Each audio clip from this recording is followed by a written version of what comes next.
Hello प्यारे students, स्वागत है आप सभी का। आज की क्लास में हम लोग प्रश्नावली 2 के आगे के सवालों को हल करेंगे। आज की क्लास में 3 प्रश्नों को शामिल किया गया है, प्रश्न क्रमांक 4, 5 और 6। ठीक है, तो आइए देखते हैं प्रश्न क्रमांक 4 किस प्रकार से है, सॉल्व करते हैं इसको। तो सबसे पहले एक बार पढ़ लेते हैं, समझ लेते हैं प्रश्न को। देखिए क्या दिया है, एक बेलनाकार स्तंभ का व्यास। देखिए बेलनाकार स्तंभ है जिसका व्यास बता रहा है 50 सेंटीमीटर है और ऊंचाई, यहाँ पे ऊंचाई बता रहा है, ऊंचाई है 3.5 मीटर है। ये मीटर में है, वो सेंटीमीटर में है।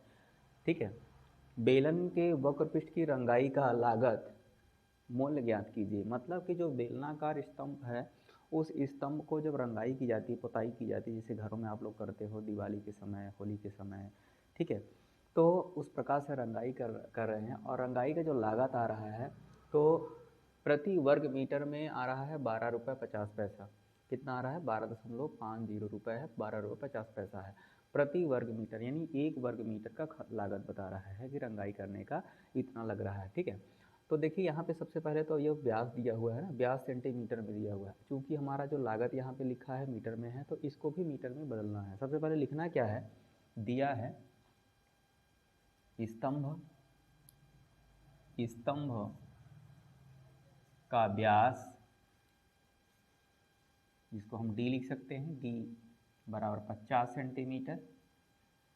ठीक है, अब व्यास अगर 50 है तो त्रिज्या उसकी तो आधी होती है ना। ठीक है, स्तंभ बना दे रहा हूँ मैं इस प्रकार से, समझिए। इस प्रकार से मान लीजिए स्तंभ है, वो भी बेलनाकार स्तंभ है। ठीक है, बेलनाकार स्तंभ है, इस प्रकार से स्तंभ है। ठीक है, तो इसका जो व्यास, व्यास का मतलब यहाँ से यहाँ दिया हुआ है, तो त्रिज्या निकालना पड़ेगा, क्योंकि त्रिज्या की जरूरत पड़ेगी। तो इसकी आधा आधा हो जाएगा ना, टोटल का आधा क्या हो जाएगा, हमारा त्रिज्या। यानी त्रिज्या कितना हो जाएगा, त्रिज्या आर बराबर हो जाएगा 50/2 बराबर 25 सेंटीमीटर। अब इसको मीटर में बदलना है, क्योंकि हमारा जो लागत है मीटर में दिया हुआ है। ठीक है, तो मीटर में चेंज करने के लिए क्या करेंगे, इसी के बटे में हम लोग 100 का भार लगा देंगे। ठीक है, तो आप इसको लिख सकते हो काट के, 25 एकम 25, 25 चौको 100, यानी 1/4 मीटर में, ऐसे इसको लिख सकते हो। ठीक है, इसके बाद ऊंचाई दिया है, ऊंचाई लिख लेते हैं। ऊंचाई ऊंचाई है 3.5 मीटर। क्या लिखा है, 3.4 मीटर है। ठीक है, अब जो बेलन है, बेलन के वक्रपृष्ठ पे रंगाई करनी रहती है, क्योंकि ऊपर और नीचे, नीचे तो ज़मीन पे जुड़ा हुआ है, स्तंभ हमारा ज़मीन पे जुड़ा हुआ है। बेलनाकार भाग का वक्रपृष्ठ मतलब कि अगल बगल का जो भाग, वृत्तीय पृष्ठ ऊपर नीचे को छोड़ के वक्री पृष्ठ की बात हो रही है।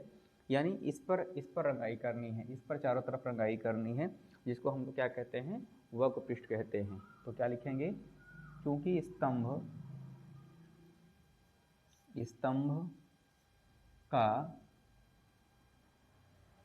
वक्रपृष्ठ बराबर बेलन का वक्रपृष्ठ। बेलन का वक्रपृष्ठ, बेलन का वक्रपृष्ठ का सूत्र होता है 2πr/h। ठीक है, 2 तो सेम लिखेंगे, पाई का मान हो जाएगा 22/7, और आर का मान क्या है, आर का मान तो देखो, आर का मान 1/4 है, तो गुणा का चिन्ह लगा के 1 लिखेंगे 4।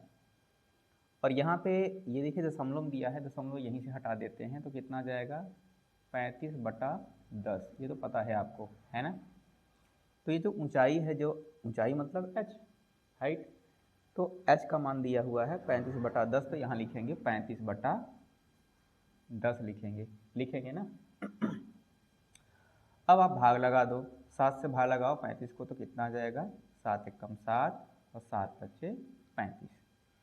5 से भाग लगाइए, 10 कट रहा है, 5 एकम 5, 5 दूना 10, 2 2 कट रहा है। ठीक है, और यहाँ से काटिए इसको, 2 दूनी 4, 2 एकम 2, 2 एकम 2, यानी कितना आ गया, 11/2 आ गया। अच्छा, इसको भाग लगाओगे कितना आएगा, 2 पंचे 10, ठीक है, पॉइंट करके भाग लगा लीजिएगा, 5.5 आएगा, ठीक है। 2 पंचे 10, 2 पंचे 10, ये आ गया आपका वर्ग मीटर, ये मीटर में आ गया है आपका, ठीक है। कितना वर्ग मीटर इस स्तंभ का जो वक्री पृष्ठ है वो है 5.5 वर्ग मीटर। अब 1 वर्ग मीटर रंगाई का लागत बता रहा है कि 12 रुपये 50 पैसा है, तो यहाँ लिखेंगे कि चूंकि 1 वर्ग मीटर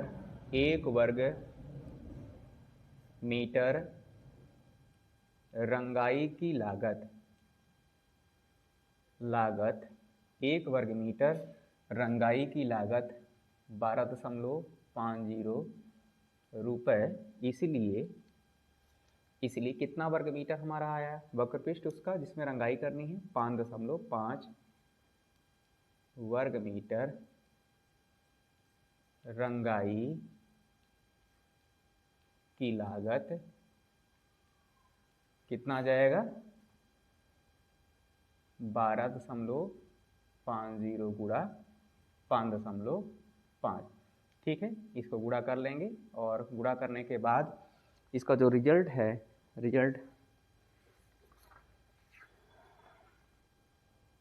इसका मान आ रहा है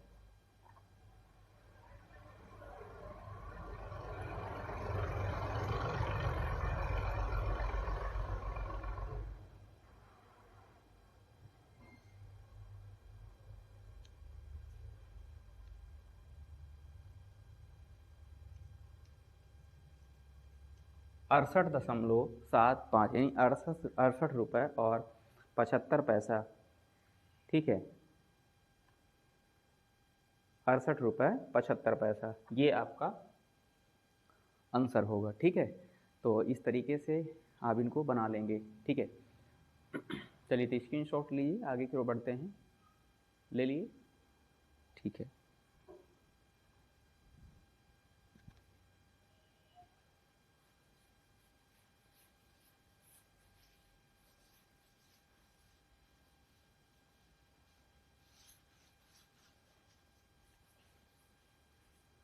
अगला प्रश्न देखते हैं। अगला प्रश्न कुछ इस प्रकार से लिखा है, देखिए, एक रोलर का व्यास, रोलर समझ रहे हो, जब सड़क वगैरह बनता है तो रोलर होता है जो कि मिट्टी और कंकड़ पत्थर जो भी होता है उसको दबाते हुए चलता है, रोलर है इस प्रकार से, ठीक है। जैसे ये समझिए ऐसे रोलर होता है ना, घूमते जाता है, ऐसे घूमते जाता है, ठीक है। तो इस प्रकार से बता रहा है एक रोलर का व्यास बता रहा है कि 84 सेंटीमीटर और लंबाई 120 सेंटीमीटर है। पूरे मैदान को एक बार चलाने में रोलर को 500 चक्कर लगाता है, तो मैदान का क्षेत्रफल ज्ञात कीजिए। अब भाई ये बताइए, सबसे पहले तो हमारे पास जो रोलर है, मान लेते हैं यही रोलर है ना। अब इसको खड़ा खड़ा रखा गया है, आप सीधा सीधा ऐसे लटा सकते हो, इस प्रकार से कर सकते हो। अब ये आपको दिखेगा रोलर, ये देखो ये रोलर है, इसके बारे में कुछ डिटेल दिया हुआ है, इसको लिख लेते हैं पहले। क्या लिखा हुआ है, देखिए, दिया है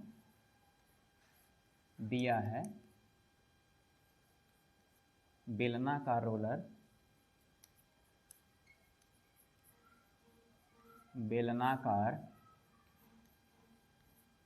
रोलर का व्यास बराबर 84 सेंटीमीटर। ये 84 सेंटीमीटर व्यास है, मतलब यहाँ से लेके ये टोटल पूरा दिया है, ठीक है। अब त्रिज्या निकालना है, इसका आधा होगा त्रिज्या, तो त्रिज्या निकाल लेते हैं। तो त्रिज्या इसका हो जाएगा, त्रिज्या r बराबर 84/2, कितना आ जाएगा, ये आ जाएगा 42 सेंटीमीटर। अच्छा, इस 42 सेंटीमीटर को भाग लगा दीजिए 100 से, ताकि वो मीटर में बदल जाए, क्योंकि सेंटीमीटर बहुत छोटी राशि है, ज़्यादा बड़ा लंबा मान आएगा।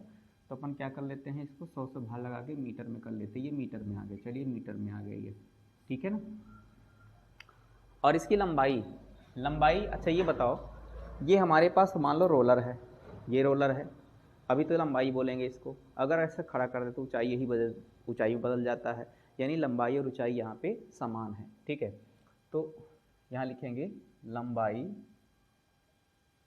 जो कि ऊंचाई है, ऊंचाई पर ही हम मान रखेंगे, कितना दिया हुआ है 120 सेंटीमीटर है, 120 सेंटीमीटर। अच्छा, इसको मीटर में बदल देते हैं, चलिए 120 सेंटीमीटर को मीटर में बदलेंगे तो कितना आएगा, बटा 100 करेंगे, 0 से 0 कैंसिल, कितना आ जाएगा 12/10, ये मीटर में आ गया है सब मान। ठीक है, दोनों मानों को इस प्रकार से मीटर में चेंज कर लेना है।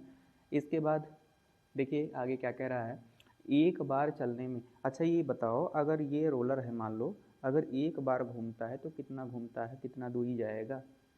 देखो एक बार एक राउंड कितना होता है, जिसको परिधि कहते हैं ना, 2πr परिधि कहते हैं ना। तो यहाँ लिखेंगे रोलर द्वारा एक बार घूमने में तय दूरी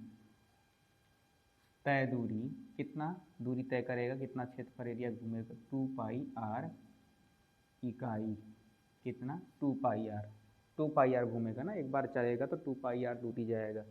ठीक है, तो अब यहाँ पे इस पर मान रख देते हैं, ताकि एक बार घूमा तो कितना, इस मान के अनुसार एक बार घूमा तो कितना दूरी तय किया वो पता चल जाए, फिर 500 बार का हम लोग उससे गुणा कर देंगे। ठीक है, तो यहाँ हो जाएगा 2 गुणा पाई का मान हो जाएगा 22/7 गुणा आर का मान कितना है, आर का मान हमारा है ये 42/100। ठीक है ना, अब देखो ये 7 से कट जाएगा, 7 एकम 7, 7 7 चौक 28, 7 25 7 छंग 42 कट गया ना, इस प्रकार से।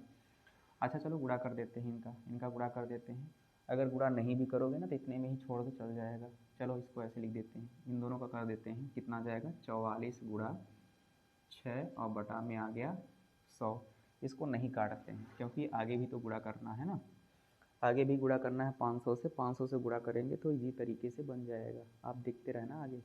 ठीक है, तो ये आ गया आपका, अभी तो ये आया, ये मीटर में दिया है तो मीटर में आ गया, चलो ये मीटर में आ गया, ऐसे बिना काटे हुए मान को हमने निकाल दिया।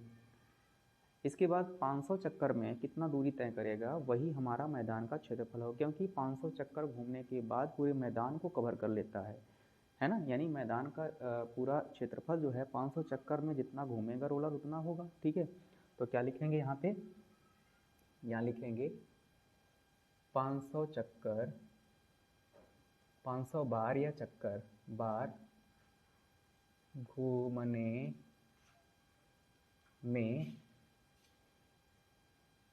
तय दूरी कितना हो जाएगा 500 गुणा, ये पूरा जो मान अभी आया इस मान को गुणा कर दोगे, क्योंकि एक का है ना ये 0 0 देखो कितना इजी तरीके से कट गया, इसीलिए हमने इसको गुणा भाग नहीं किया था। ठीक है, चलो अभी कितना हो जाएगा 6 पंचे 30, 30 गुणा 44 कितना आ जाएगा 0, 4 तियाँ 12, 2 4 तियाँ 12 13, ये आया आपका मीटर। ये मीटर आ गया आपका क्या,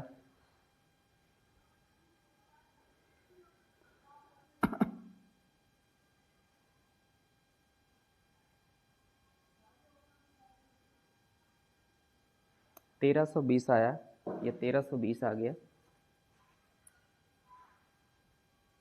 ठीक है, ये 1320 आपका वैल्यू आ गया है, फटाफट नोट करिए इसको।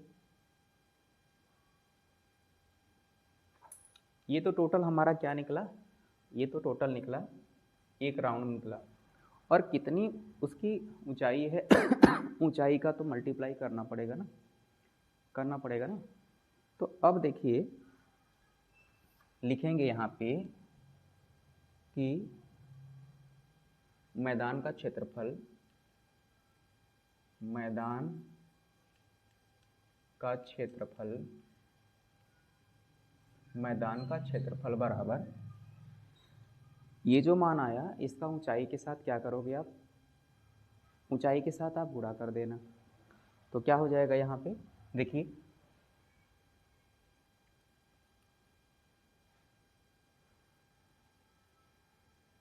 1320 गुणा ऊंचाई कितना दिया हुआ था, ऊंचाई देखिए भाई पूरा ऊंचाई घूम रहा है ना, एक राउंड ऐसे होगा तो हमारा 2πr होगा।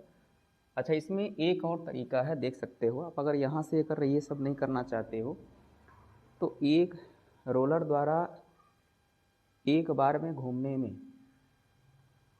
कवर किया गया या कितना क्षेत्र है वो क्षेत्रफल घेरता है वो भी आप निकाल सकते हो, डायरेक्ट यहाँ पे कर सकते हो गुणा, नहीं तो डायरेक्ट यहाँ पे अब इतना करने के बाद भी क्या करना, यहाँ पे अब इस तरीके से h का गुणा कर देना। कितना आ जाएगा 12/10, ये तो 0 0 कट गया। अब इसको गुणा कर दीजिए, ये कितना आया 13 2 गुणा 12, गुणा कर दीजिए, 2 दूना 4, 2 तिया 6, 2 एक कम 2, और ये 2 3 1, कितना आ गया 4 8, ये आ गया 5 1, कितना आ गया आपका आंसर आ रहा है 1584। अब ये वर्ग मीटर, ये वर्ग मीटर में आ गया। मैदान का क्षेत्रफल निकालना है तो ऊंचाई को अब गुणा करना पड़ेगा, क्योंकि पूरा ऊंचाई जो है रोलर का पूरा ऊंचाई यानी ये पूरा भाग उस पर दौड़ रहा है, जो मैदान है पूरा भाग दौड़ रहा है, और एक राउंड हमने निकाला था अभी यहाँ पे, और उसका अगर ऊंचाई से अगर पूरा दौड़ रहा है तो पूरा ऊंचाई का लेना पड़ेगा अपने को। तो लास्ट में यहाँ पे क्या करेंगे हम लोग, यहाँ से ऊंचाई का गुणा कर देंगे, ठीक है ना। इस प्रकार से आप देख सकते हो आंसर इसका आ चुका है, आंसर इसका आ चुका है वर्ग मीटर में, ठीक है। अगर इस तरीके से नहीं करना चाहते तो आप यहाँ पे क्या करना, थोड़ा सा हिंदी चेंज कर लेना। किस प्रकार से लिखोगे, रोलर द्वारा एक बार घूमने में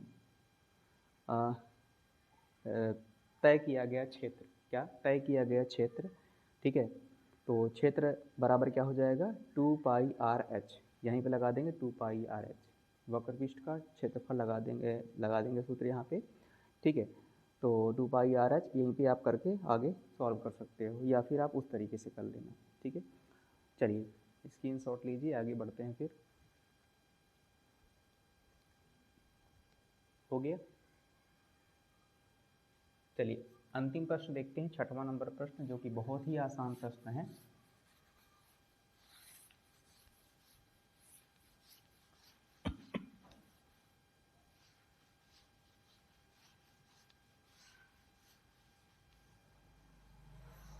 अगला प्रश्न देखते हैं, बेलन का आयतन ज्ञात कीजिए जिसकी त्रिज्या 3 सेंटीमीटर और ऊंचाई 14 सेंटीमीटर। बहुत ही आसान है। मान लीजिए इस प्रकार से हमारे पास बेलन है, इस प्रकार से बेलन है, और इसके बारे में बता रहा है कि त्रिज्या कितना दिया है, त्रिज्या r बराबर है 3 सेंटीमीटर, ऊंचाई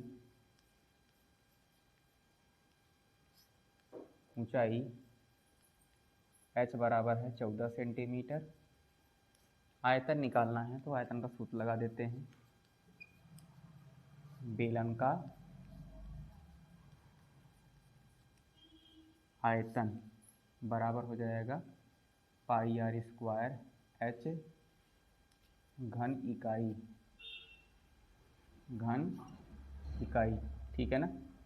अब ये पाई का मान तो पता है आपको 22/7 होता है, आर का मान तो आपको पता है 3 है, 3 का आर का स्क्वायर है तो 3 का स्क्वायर करोगे। एच का मान 14 है, 14 लिखो, 7 से काट दो, कट जा रहा है, 7 एक कम 7, 2 14, ठीक है। 22 दूना 44 हो गया, और 3 का वर्ग का मतलब, कुछ लोग क्या करते हैं 3 दूनी 6 करते हैं, ऐसा गलती नहीं करना। 3 का वर्ग का मतलब होता है 3 गुणा 3, कितना जाएगा 3 तिया 9, 9 का गुणा कर दो 44 के साथ तो कितना हो जाएगा 9 चौक 36, 9 चौक 36, 37 8 39, ये आ गया 396 घन, और सेंटीमीटर में है तो आप सेंटीमीटर यहाँ पे लिख सकते हो। इस प्रकार से ये 6वां नंबर प्रश्न भी सॉल्व होता है, देख सकते हो बहुत ही आसान तरीके से हल हो रहे हैं, ठीक है। तो आज के लिए इतने काफ़ी। हंसते मुस्कुराते रहिए और पढ़ते रहिए। ठीक है, मिलते हैं नेक्स्ट क्लास में अगले प्रश्नों के साथ। धन्यवाद।